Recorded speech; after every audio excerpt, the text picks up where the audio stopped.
अस्सलाम वालेकुम नाजरीन।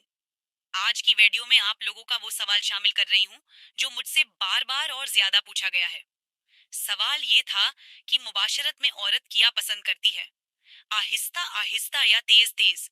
ये बातें बहुत कम लोग जानते हैं। नाजरीन, हमबस्तरी का अमल अफजाइश नस्ल के साथ साथ जिस्म की राहत और सुकून हासिल करने का एक बेहतरीन तरीका है।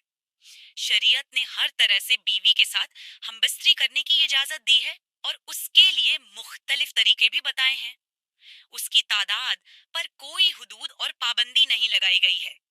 आज की वीडियो में कुछ तरीके भी बताती हूँ और आपके सवाल का भी दिलचस्प जवाब देती हूँ।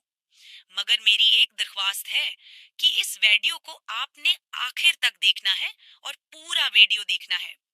मुबाशरत का असल मकसद मियाँ बीवी को लुत्फ हासिल करना होता है और ये जरूरी भी है कि दोनों को मजा हासिल हो। जरूरी मसाइल और उनके उसूल को समझना होगा। जब तक हम उन उसूलों को नहीं समझेंगे और उनको फॉलो नहीं करेंगे, तब तक आप हकीकी हमबस्तरी के असल मजे से महरूम रहेंगे। मैं आपको सिखाती हूँ कि आपने किया करना है।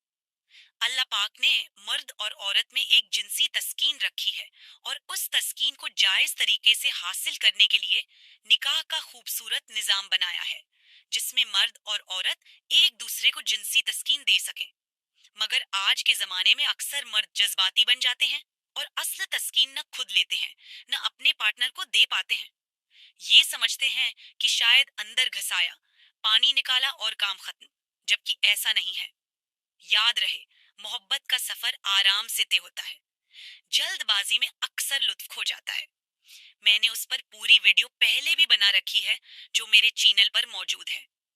आप इस वीडियो के डिस्क्रिप्शन है, चेक कीजिएगा। मेरे चैनल की वीडियोस देखें तो आपको काफी मालूमात मिल जाएंगी। बहरहाल, अब सवाल का मुख्तसर जवाब ये है कि मुबाशरत में दुखूल के आगाज में कुछ देर रफ्तार आहिस्ता रखें, फिर हस्बे जरूरत आहिस्ता आहिस्ता तेज करें। अगर आगाज ही तेज से करेंगे तो उससे आप थक भी जाएंगे और आपके पार्टनर को भी तस्कीन नहीं मिलेगी। उम्मीद है कि आपको वीडियो अच्छी लगी होगी। बहुत शुक्रिया।